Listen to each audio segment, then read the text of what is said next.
Okay, folks, welcome to an SEO Hangout with Josh Brzezinski. This is an emergency SEO Hangout with Josh Brzezinski because, unfortunately, I was sick for a week, and then I was traveling for a week, and then I put out my experiment, do forum profile links have any juice, and so that came out, and I haven't been able to update you on all the crazy things that are going on in SEO. I have pages and pages of things to share that have been going on. So I'm going to get right to it. A lot of really interesting stuff, some very interesting leaks, and just crazy information. So I'm going to get right to it. So I'm going to go all the way back to February 12th, believe it or not, when John Mueller, the Google employee of my favorite Google employee, said that Penguin, and I quote, was running regularly, quote unquote. And then so I made a big deal of this. I tweeted everybody, I emailed Barry Schwartz, I said, this is a big deal, Penguin's been running and they're not telling us about it. Then on the 21st, John Mueller backpedaled on Google Plus and said that the linking algos like Penguin, or they're now part of Penguin, are now running regularly, but Penguin, some other portion of it or some other component of it, is not. And then on the 25th of February, in a hangout, in the hangout he did on the 25th of February, about 15 minutes in, he backpedals even further. He says this. He says, you can fix most of the problems on your site if you were hit by Penguin by disavowing over-optimized pages or links that are linking to you, right? The Penguin links, the bad Penguin links. Penguin is the over-optimization penalty. And he said, it's not, and I quote, it's not the most critical thing. However, then, at 32 minutes in, he says that if you do this and try to fix your site when you're hit by Penguin, you will see an improvement from the other links and the spam you clean up and the other quality issues and whatnot, but you will still have a minor Penguin penalty until the algo reruns. So he said this. So that means that even if you clean up everything and make your site perfect, you will still have a slight boat anchor on your site, even though he did claim that you can make things get better. Okay, so he's now admitted that. Great. So Google has admitted that, point blank. Of course, they do, now then Matt Cutts at SMX West 2 weeks ago now did say that they are going to rerun the Penguin algorithm, the next one is going to be huge, and oh my god, watch out. Of course, that's what he said last year at, I believe it was SMX West, come to think of it. He said it was going to be jarring and jolting, the next Penguin. Of course, it wasn't. The October Penguin wasn't jarring and jolting for many people. So, you might want to start disavowing some links, and you might want to consider your linking processes and try to make that better. The upshot is, of course, just the same as always. Just try not to do so many black hat things. If you do, be very, very, very clever about it. If you don't know what that is, ask me. I'll tell you how to do black hat linking. That's the safest possible way. I say safest possible way. Black hat linking is by no means safe at this point. Kambuka for the win. Okay, so that's the Penguin thing I'd update you on. Now, the Interflora.co.uk debacle. Google has been going, well, they're happy little cells, and they've been demoting Interflora.co.uk and even parts of the BBC, apparently. They did a granular action on that. Now, move this camera. There we go. It's not an earthquake, don't worry. Okay, so Interflora. So going back to Interflora, but I'll count all these. I'm talking about all these kind of major demotions of big websites. It took a major hit. Now the question is, it wasn't even ranking for brand, so it was a bad hit. It was only penalized for 11 days, so that's the difference between a major site and you know, most of my clients. Some of my clients are major brands, but they don't normally get hit because we never done anything paid or black hat. So the question is, whatever, all that aside, how did Google find this exactly, right? Did someone rat Interflora out? Quite possible. Or were there signals there to find? So I took a quick look, literally 5 minutes, and I found all kinds of signals that are there for their algorithm to find to algorithmically penalize, or the algorithm define to say, hey, and send that to the manual team and say, hey, check this out. Because that's how it works, right? An algorithm checks out suspect links, they go over some kind of threshold, that gets sent to the manual team to review. So what I did find was this. I took a quick look at Ahrefs, so ahrefs.com. Put in interflora.co.uk, you'll see what I'm talking about. And what signals were there? There was massive signals. Ahrefs shows a massive drop of links in September. They lost something like a couple thousand or even like 10,000 links, something like that in September. That's clearly probably them stopping to pay for some links they were paying for, or their webmasters going, oh no, Penguin's going to find us, and going crazy trying to delete links that are pointing to them.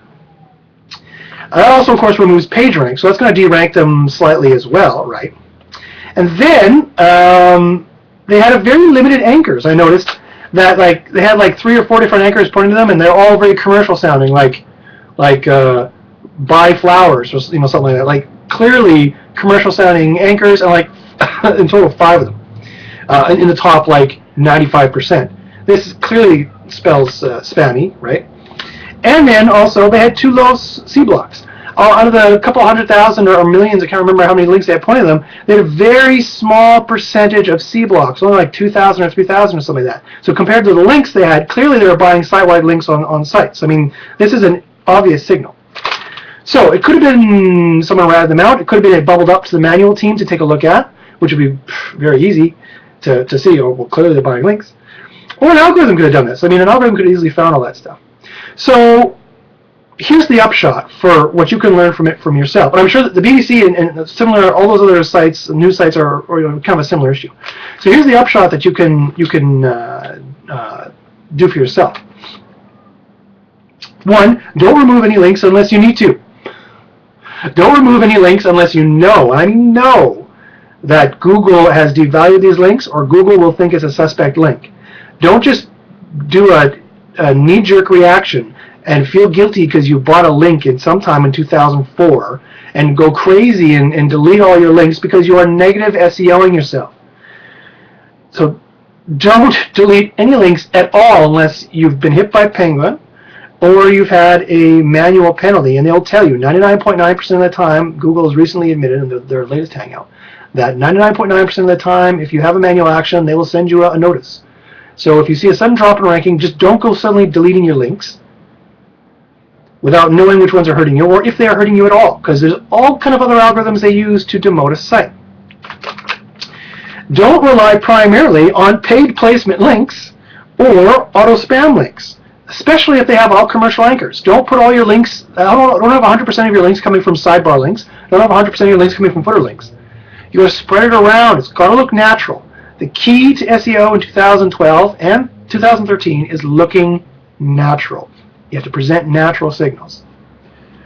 So, in terms of links, it's more or less a randomized placement and a semi-randomized, but still more or less on topic anchor placement. Do increase the C blocks. Do not buy 10,000 links from a single site and think you're done. You need to have links from different C blocks. A C block is an IP C block, right? So 142.132.x.y, X is the C block, right? You have to have links from different C blocks. Okay, do vary your anchors, right? I recently did my experiment with the forum profile links. Showed that actually you can rank sites just fine without varying your anchors at all. The problem is that I suspect that is not sustainable. I suspect if you keep doing that for too long, you reach some threshold and that gets bubbled up to the manual action team, the manual spam team. And then they'll look and go, okay, clearly he's been buying links, blah, blah, blah, and demote you. And then you have to disavow the whole thing, and they still might not let you out, right? I have some clients who, we can disavow almost all the links, they still don't let them out. So many of my clients do get out. But some clients have spammed themselves almost literally into oblivion. Don't do that. And vary your anchors. It has to be natural looking. So as a general rule of thumb, again, it's just a general rule of thumb, I would do 30% exact match query. Don't try to make it not looking commercial-like, though. Try to add natural signals like great site for red apples, or a good place to buy red apples if buy red apples was your query, or for Interflora, great place to buy flowers. best online flower shop, you know, those kinds of things. Partial match queries, 30% partial match queries, and the other 30% URL or just random kind of click here, great site, those kinds of things. Make sure they're all positive. Make sure you use no negative semantics in there, because very soon Google has leaked, and as I've reported in previous videos, Google will be doing sentiment analysis soon. This is what this bad merchant algorithm is about. It's about sentiment analysis. If people are saying, this is a crappy site, link, this is a crappy link, terrible site, link, they're going to start counting that, right? That's what the sentiment analysis is. That's what the bad merchant algorithm is. So by all means, don't add to that. Don't make these natural signals say, this is the crappiest site ever, because they're going to be counting it soon. Okay, here's the two most important points I can get out of all that. Forget links. Forget them. Links are dead. Links are done. SEO with links is 99% done. I'm slightly exaggerating. Links are still very powerful. You probably still need links in most verticals. However, I barely do link building at all. I am doing social building, and I'm getting tremendously good results. I got a site that has a page rank of 3 from doing social. A page rank of 3 from doing social. There is no downside. There's no risk. They don't police that spam. Twitter and Pinterest and Facebook police that spam, and you don't even have to do it with spam. You can put content there people like, therefore by definition it's not spam, and still get the same effect. And it's not very hard, and takes only 5 to 10 minutes a day, a little bit more at first, but really 10 minutes a day if you really know what you're doing. And there's no downside there, right? And also not only this, but it's a difference between buying and renting. Building up your social is like buying a house as opposed to renting one, right? Building links is like renting. You're only renting the space. They're going to be gone. They're disposable. If you build up your social properties, unless Twitter goes out of business or Pinterest goes out of business, highly, highly unlikely, you know, or whatever social platforms you're building on, you own that. You own that. You get to keep it. So there's that. Okay, and finally, do use link routers and buffers. Buffer sites are all the rage in SEO. I'm not so crazy about them because they have a very high cost of ownership, a total cost of ownership, TCO, and you don't get to route all the link juice perfectly. I prefer link routers myself, which are 301s, 302s, duplicate pages with the rel canonical and rel nextprev article series. You can route link juice all those ways through all those different kinds of things. And if those links ever go bad, you don't have to disavow them. You just delete the 301 or get rid of the rel canonical duplicate page. So, if you want to know more about that, by all means contact me. There's all kinds of sneaky, sneaky tricks. I know all the sneaky, sneaky tricks. Kambuka. All right. No, I don't work for Kambuka. It's like it. Okay, so there's the Interflora debacle. I'm catching up. I'm kind of catching up. All right. So, here's some other miscellaneous tips. Last month, I did an experiment where I put a bunch of banner ads on a bunch of sites. And I didn't want to see, so here's the sites with the banner ads. I didn't want to see what would happen to the sites that they were linking to. So these sites, I want to see what happened to the sites with the banner ads on them. I didn't put any no-follow on those banner ads. Well, that was a mistake. Because about half those sites, 60% of those sites, tanked with their rankings. They did not do so well. That's not the sites that the links were pointing to. That's the site that had the banner ad on it. So make sure if you have a clearly and obviously commercial kind of link, or even a graphical link in a sidebar, or some kind of tertiary, secondary content portion. Don't forget, Google algorithm is very good at knowing what the content portion is. And if in doubt, they think it's a non-content link, and make it no follow. If it's a paid link, if it says sponsored ads, our sponsors, anything like that, make the link no follow, because not only can it hurt the site selling the link, but it can hurt the site also that it bought the link, but also those sites selling the link as well. And that can happen innocently, and Google doesn't care. They don't care about false positives. They don't care if they hurt your site. So protect yourself. Here's the next thing. I'll tell you a little story. So I have a client who contacted me, a very nice lady, and she was almost in tears because she wasn't a lawyer. Let's say she was, and let's say her accreditation acronyms was LLC or whatever. I forget what it is for a lawyer. Let's call it LLC. So she contacted me, and she was distraught, very distraught, because an infamous, unscrupulous competitor of hers was showing up on her Google SERP. So on her Google SERP, when you searched her name, Jane Doe LLC, 4 spots down, Mr. Infamous, unscrupulous lawyer that she did not want to be associated with in any way, shape, or form was showing up 4th for when you search for her name. Why was this? She doesn't want anything to do with them. She didn't have anything to do with them. Where was this coming from? So she asked me to look into it. So I took a look into it, and I found that there was also, the second page, there was a LinkedIn page that was coming up saying that they had a LinkedIn association. So I'm like, did you connect to this person on LinkedIn? She's like, no, certainly not. So I go to that page, and when I click through, it's not the page that's in Google's cache. The page that's in Google's cache is a search page that Googlebot automatically generated, that when people search for Jane Doe LLC, sometimes they search for infamous, scrupulous bastard LLC. And so Google, through the keyword LLC, made the semantic latent indexing connection between this set of keywords, Jane Doe, and this set of keywords, infamous bastard. That wasn't his real name. I'm making that up. I hope you realize that already. But so it made the semantic connection through the keyword LLB. So what can we? And that was in a LinkedIn search results page that has nothing to do with anything anyone can control. So she was nearly in tears. Like, how do I get rid of this? I can't be associated with this person. So I want to say a couple things from this. One thing on SEO ranking, and one thing on defending yourself or reputation management. The first thing I want to say is co-citation works. This is classic co-citation, right? The co-citation algorithm, basically the way Google's algorithm works for their semantic latent indexing is just they see a bunch of words and it's just percentage statistics that they show up together with some extra kind of logic built in, right? But really it's not that much more complex than that. And so if you are showing up in enough places, enough high authority, high page rank places that say you are the best site, or you are great at this, or you have the best Kampuka, or you have whatever, right? Now I'm almost spilling. They're going to have a co-citation with you. So if you can get a page on Wikipedia or eHow or any of these big high authority sites, maybe not eHow so much anymore, but they're working on it. They'll get it back. I know the SEO is working there, or at least I did. That's great. So don't forget, co-citation can work for you. So whenever you're making your backlinks, or if you're making black hat backlinks, or if you're making your pages, put text co-citation in there as well. So you make sure you get that text co-citation. Positive, and always co-citating for what you want to be associated with in that sentence or in that paragraph, right? That's how they make the relation.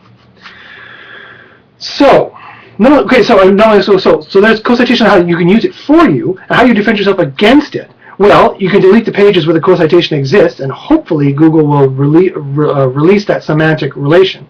But really, the reason why Google, when you search Jane Doe LLC, Google is showing up the infamous jerk LLC result, is because they had a very small amount of good quality that they can be sure this is what you want, Jane Doe LLC results. So what you do is you crowd it out. You make a bunch of blogs, a bunch of social accounts, Twitter, Facebook, everything, public, a bunch of blogs with that keyword, an exact match in the URL, and you should be able to crowd it out and outrank it.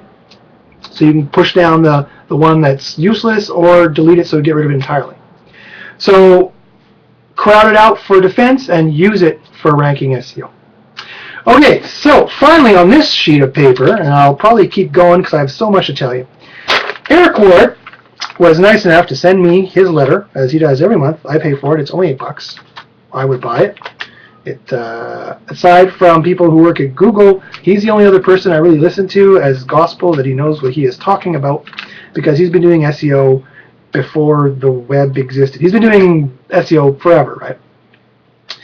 So he did an experiment where he was trying to rank tvguide.com, I believe, and they were being outranked by their competitors. And he found that their competitors, even though they had thousands and thousands of links, more links in total, and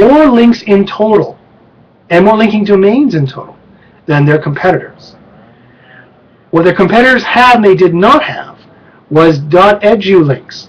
The holy grail of SEO, the .edu link. I hate this experiment because I hate .edu links because everyone asks me, how do I get these? And I'm like, don't bother. But so I'll get back to that. But anyway, all of their competitors had a couple hundred .edu links because they had some sketchy WordPress plugin link on the open, forgotten WordPress installs on these forgotten university websites. So all he had to do was get a few edu links from professors and say, hey, can you do a study on social, psychology? Can you do a study on TV Guide? They did, and so he got a lot of white papers and whatnot, blah, blah, blah. And so he got it ranking again, and it's all fine. The upshot of this is everyone's like, oh, you got to get edu links. No, you don't. I have probably over 100 sites ranking on page 1 right now. None of them have edu links. Trust me. And some of their competitors do. That's not the point. The point is that these days ranking in 2013 and information that was recently leaked in SMX West highly collaborate what I'm about to say. In 2013 is less about aggregate signals, right? People are just always thinking it's always more, just add more. It's not about that anymore because Google knows it's too easy to spam. It is now more about either or signals. It's not about aggregate, it's about either or. So, I mean, it's not the sites that just have links they're going to rank, it's the sites that have links. And also, if their competitors have edu links, they need edu links too. And if their competitors have good usage metrics, they need good usage metrics too. And if their competitors have social, they need social too. And if their competitors have topically relevant pages that have a one-to-one correlation between search query or problem and answer that problem on the page, they need to have that too. And of course, if it's local ranking, they need to have local ranking signals too. So it's about having all the checks in all the boxes that your competitors also have. Because Google is using either or signals. So they're looking for the widest kind of signals they can find, right? Now, this was recently, very, very interestingly, just corroborated. I lost a word there. Well, it's Friday. I don't know. Half in the bag right now, anyway. This was confirmed. How about that one? Confirmed. Recently, SMX West. There was a panel with both Matt Cutts and Dwayne Forrester. Great guy. I was born in Halifax, where I did my master's degree.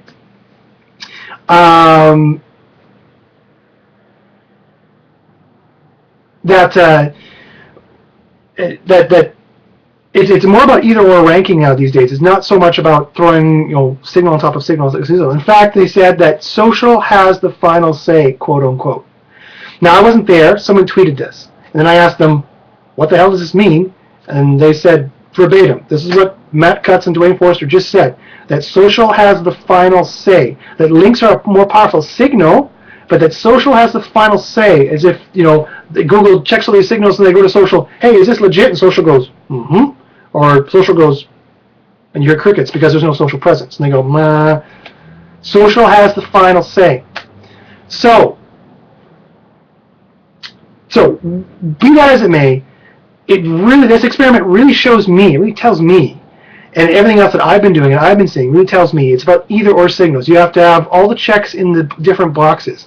And if you don't have one check in a very important box that your other competitors have, like great usage metrics, right? Because their users love the site and keep coming back and are very satisfied. And when they click on their site, they terminate their search process and don't go back to Google Search and click another result because they were unsatisfied. If your competitors have that and you don't, it doesn't matter how many links you throw at your site. You can keep throwing links at your site. Google just starts to ignore them because you're way out of threshold with all the other links of your competitors. It doesn't work that way anymore. So it's more about checking all the boxes. It's less about your position. It's less about throwing links at it. Okay, so that was from 3 or 4 weeks ago what I would need to tell you. Now we're going to move into what I need to tell you, very majorly need to tell you, for stuff that's all about this month. Okay.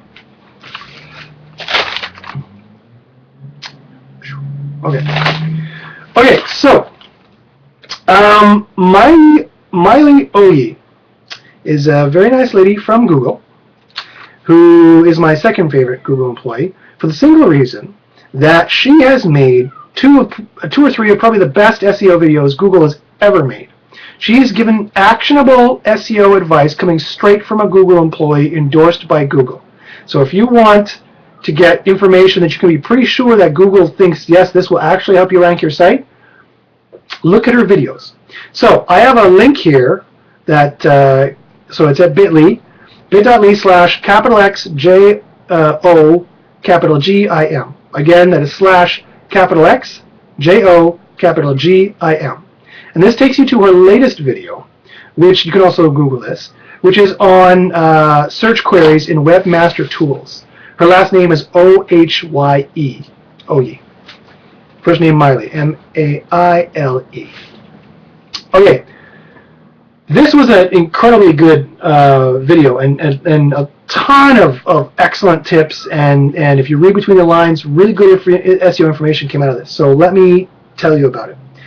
So the first thing, and this is again largely what I've been saying for a few videos now, but because I still have customers emailing me asking me to spam their sites with links, which, you know, fine if that's what you need, but you need checks in many boxes, not just that keep putting a check marks in that one box, right? Here's some other stuff you can do. If you're a DIY, if you're a do-it-yourselfer, here's perfect information for you to learn how to do better SEO. 1. Have an enticing snippet. The snippet is your banner on the Google SERP, on the Google Search Results page. Have an enticing one. Try to increase your click-through rate, because this will affect your ranking. It will also immediately give you more traffic. If you have more people clicking through, you get more traffic right away. They're there to attract. You don't have to try ranking it and hope 3 months later it works. You can change your snippet and you get more people now. I don't know why people aren't all over this, right? But they have their snippet looks terrible. And is not at all in any way enticing people to click. Or telling them, even properly labeling the page, even properly telling them what they're going to find. So have an enticing snippet, increase the click-through rate. This also tells them, and I quote, the quality of the match between the user search and the page. So this tells them something about quality. So when they're talking about low-quality sites are getting penalized, this is part of what they're talking about, right? Also, she said it's better to focus on what she called qualified traffic. So this is the traffic. This is about 4 minutes into the video. So this is the traffic that's going to convert better. So this is the difference between an info query and a do query. So Google, they have, and now that they've published the Google Raters document, you can go and check this out. You already might check the leaked version. At Google, they break queries down into at least 3 categories. A no query, looking for information. A do query, they're looking to do some kind of action. Or in a navigational query, they're looking for yahoo.com or some obvious URL, right? They've typed into the search bar. So, are you providing information, or are you trying to entice people to take an action? If you're trying to, or both.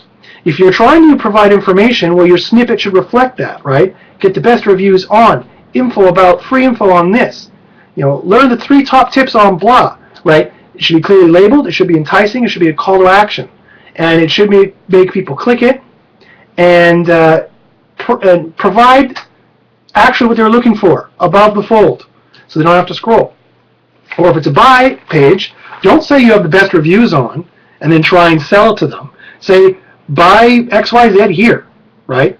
Don't try and trick them, because this will cause people to bounce and click something else, and I guarantee that's going to hurt your rankings. As long as all your competitors are not equally stupid. Okay, so focus on that qualified traffic, quote unquote. The usage metrics are important. You need 1 clear topic per page, and that has to be above the fold, because you don't want them to run away and scroll and get annoyed and click back. Okay, here's another interesting point. She said if there's no cookie or login, therefore there's no personalization. So if there's no cookie that's been set when they go to Google, or if they're not logged in, therefore there's no personalization. So this tells us the personalization algorithm, she's leaked what essentially it's all about. If there's no cookie, So it's a first-time user, or they've cleared their cookies, or they have not logged in, so there's not the Search Plus Your World, the Google Plus SPEW is the acronym. It's the SPEW. Then there's no personalization. So that means this is what is not in the personalization algorithm. There's no IP-based personalization changes. This not according to Ohye. So I found that interesting, just as a technical point, to know what is part of the personalization algorithm. That's not to say that there isn't geolocation. But according to my tests, unless you're logged into something they have access to. And don't forget that Google has ties into Quora, which has ties in, OAuth ties into Facebook. So if you're logged into Facebook, they can also serve you social information too that way, right? Check out Rand Fishkin's latest Whiteboard Friday. He provides some more information on that. So if just as an aside, if you think that Google doesn't have access to anything and everything, you will be wrong, because it's their business to be able to make associations like that, and they're extremely rich. So they have information, they have access to it. Okay, another thing she said, and this is kind of just going on the same point, you have to provide the desired page to answer the query. If you're not solving the problems they're looking for as well or better than your competitors, then they're going to start to outrank you at some point. If you're not ranking, first check for a 4.4 or 4.10 or a server error or something like that. And then she says, and this is what she says at 8 minutes in, if you are not ranking, what do you do? Here's the first thing she said to check. Do you know what she did not say? She did not say get more links. She did not say get more socials. She said, and I quote, is your search results display compelling? She did not say get more links. She did not say get better social. She didn't say maximize your keyword density. She said to troubleshoot if you are ranking or not, is your search results display compelling? That's the snippet in the SERP. Because if it's not, then that's going to hurt your rankings, not only your direct traffic immediately. And then her next thing was, and I quote, how do your competitors look, end quote. She did not say a word about links.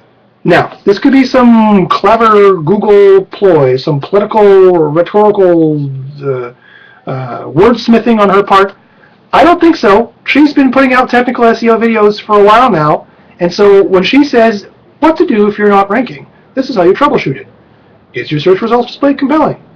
How do your competitors look? That's the first thing she says to look at in Webmaster Tools, and that's the reason why they say they provide it. So I don't know. I have some tests to prove that CTR, or that strongly correlate that CTR correlates with rankings. I can't prove causal. I can show some strong correlation though.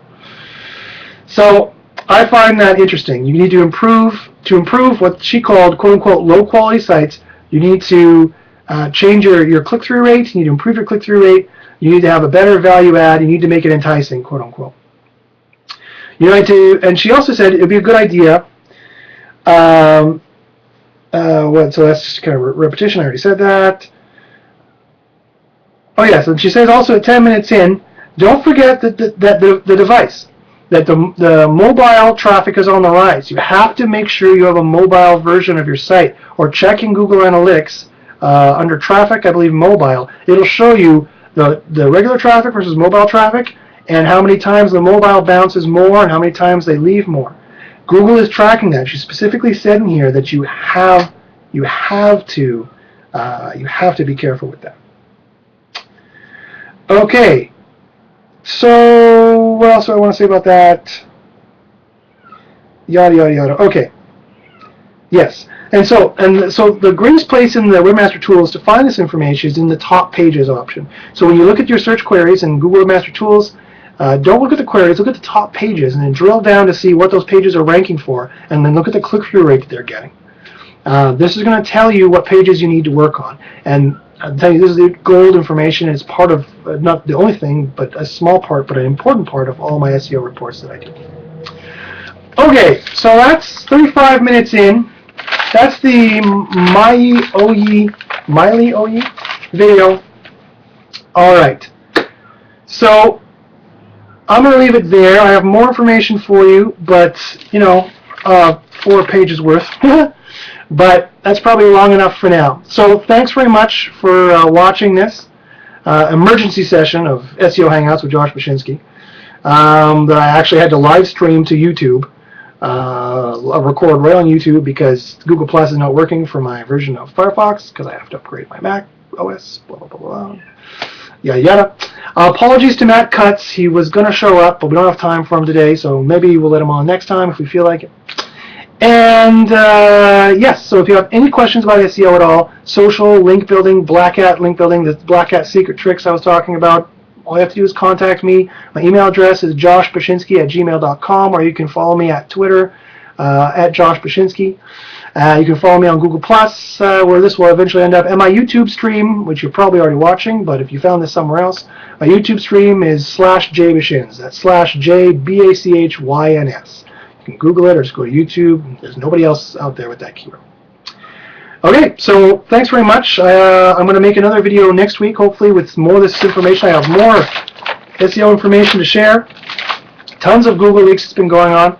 Sorry for my hiatus, but you know, a man's got to do what a man's got to do, which was go to Winnipeg. I had to go to Winnipeg. Can you believe that?